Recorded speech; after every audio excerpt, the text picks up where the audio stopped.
Hi Chelsea fans, Chels Daft here with my match review and what the papers are saying about the game yesterday. Chelsea 4, Crystal Palace 0. 3 points, goals and a clean sheet. Let's get cracking.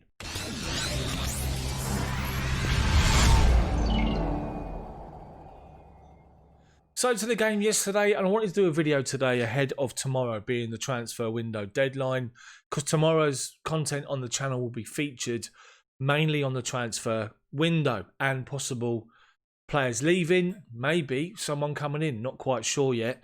But I want to talk about the game yesterday and what a game it was for us second half. It was a game of two halves. Crystal Palace are a good, well-organised, disciplined team, and we saw that in the first half. Their two banks of four in their 4-4-2 formation, with the two players up front also dropping in, made life extremely difficult for Chelsea. But we got there in the end with a good, much better second half performance. And I was at the game yesterday. Well, I'll say I was at the game. I was at the ground yesterday to try and watch the game in a pub locally. I went up to see my grandparent, my nan, who still lives about 400 yards from the ground, has all of her life, and that's why I originate from the area, and that's why I've been a lifelong Chelsea fan. Word of caution, word of note to you guys, if you're local and you want to go up to try and get into a bar to watch the game, obviously because you can't get into the ground, you have to pre-book. I didn't realise that, and I ended up having to watch the game on my phone, sitting in another local bar, which wasn't a problem, because as long as you see the game, that's not an issue. I just thought that overall Chelsea were good yesterday. Crystal Palace didn't really have a lot. What they did have, we dealt with quite comfortably. And as I say, it was a game of two halves. The Chelsea team, it was good to see Frank Lampard go with the five that I thought that he would. Mendy, Chilwell in at left back, Silva, Zuma, Azpilicueta. That back five is probably going to be the first choice back five. It gives us experience with Azpi on the right hand side. Nothing against Reece James. I just think it was a time for experienced heads to try and get a settled defensive line. Zuma played fantastic, has been brilliant.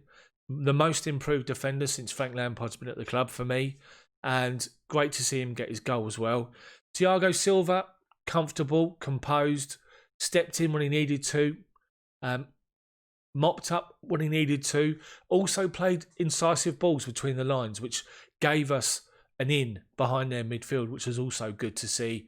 And Ben Chilwell, what can you say? A goal and an assist on his debut. He looked like he'd been playing here for years. He just looked totally at ease with the way we were.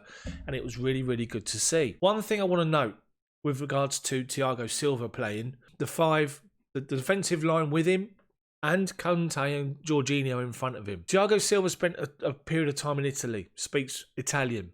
As we know, he speaks fluent French, having been at PSG for a number of years. You look around the defensive unit, the goalkeeper, Zuma, Azpi, Conte, Jorginho, he can communicate freely with all of them. Obviously, Chilwell, he can the basics. I can imagine he speaks the basics, which is good enough. But it was good to see he was dictating, he was telling people where to go. He was, he was just being like an influence, as well as Azpi, and that was good to see. But having that sort of those players around him, you could see as it helps him settle in, and it's only can be of a benefit to us. As I say, middle of midfield. Surprising not to see Mateo Kovacic.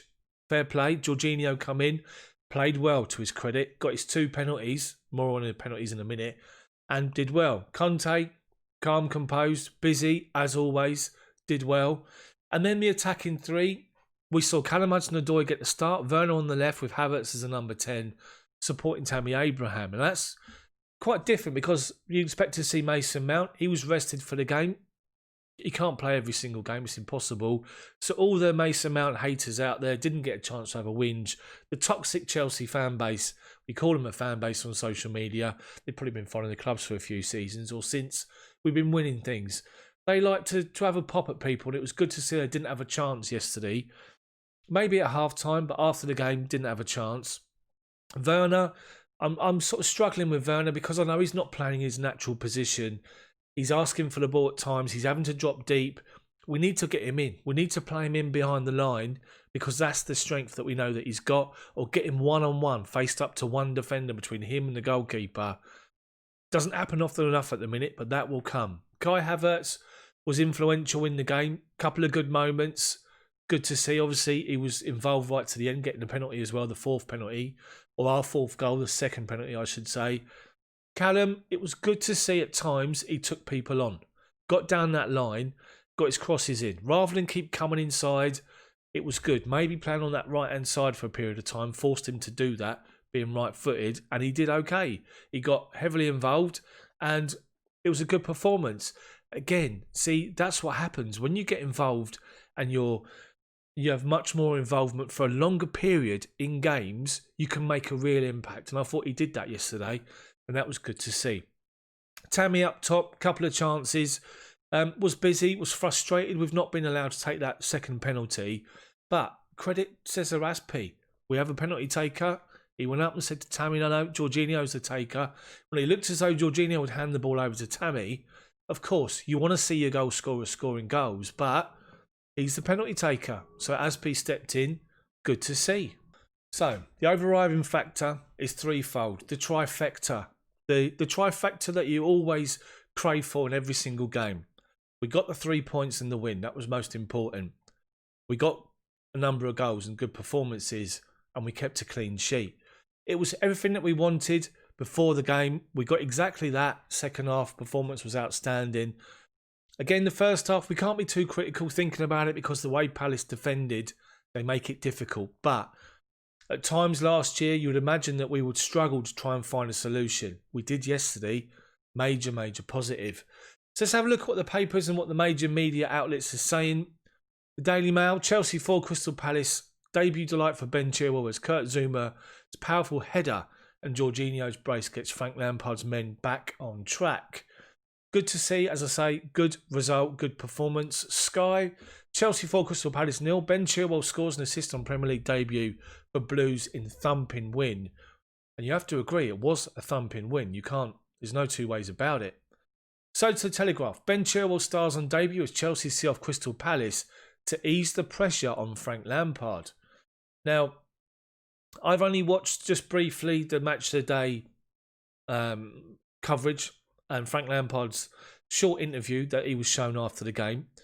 And he was quite forthright, Frank, when he spoke, and he said, there's people sort of jumping on the fact that Crystal Palace, there's a lot of reactionary stuff going on, social media, maybe videos like mine, and obviously in the media itself about poor performance against West Brom. He's not going to jump to any conclusions or get involved in that. And he was quick to point out that although they had a good win yesterday, they're going to keep on working. He's not going to get carried away. He's not going to be too reactionary. And that's the message he's trying to send across to the Chelsea fans. So to The Guardian, Ben Chilwell impresses and Jorginho scores twice from spot as Chelsea sink Palace. Chilwell is getting most of the headlines, and rightly so. I thought he was outstanding. And as I say, he looked as though he's been at the club for ages. And finally, The Sun. What more do you expect? Chelsea 4, Crystal Palace live result. Ben Chilwell stars as Jorginho nets 2 pens and Azpilicueta takes ball off Abraham. It was good to see Azpi step up, get involved and just calm the situation, be forthright. This is what's happening, deal with it. And then it was good to see after the penalty was scored, he went over to Tammy and had a word. So all in all, it was a good result, good second half performance. We still are waiting for Werner to get off the mark in the Premier League and just for people to play him in. That's the only gripe that I've got at the minute, is at times he's making runs and he's not being played in. We just need to look for that ball. But I think now Chilwell's in the team, and if those two on the left-hand side will link up, well, we say that, but let's also not forget that Christian Pulisic got involved. He come on. Good to see him back. All we need is Hakim Ziyech to come back in as well, and the team will begin to form, and it's just going to be exciting to see. Just got to wait and see what happens today, tomorrow with the transfer deadline. But there'll be more content from me on my channel tomorrow, around 7 PM tomorrow evening as we build towards the end of the window. So make sure you stay tuned for that. If you've liked this video, then smash that like button for me, subscribe to the channel, and make sure you hit that bell for notifications so you don't miss my videos come out, which is pretty much 6 days a week. Maybe I don't do anything on a match day, just to have a little bit of a breather. If there's anything you want to point out or discuss, put them in the comment section below. I'd love to read your opinions. Thank you so much for watching. Have a good Sunday. See you all tomorrow.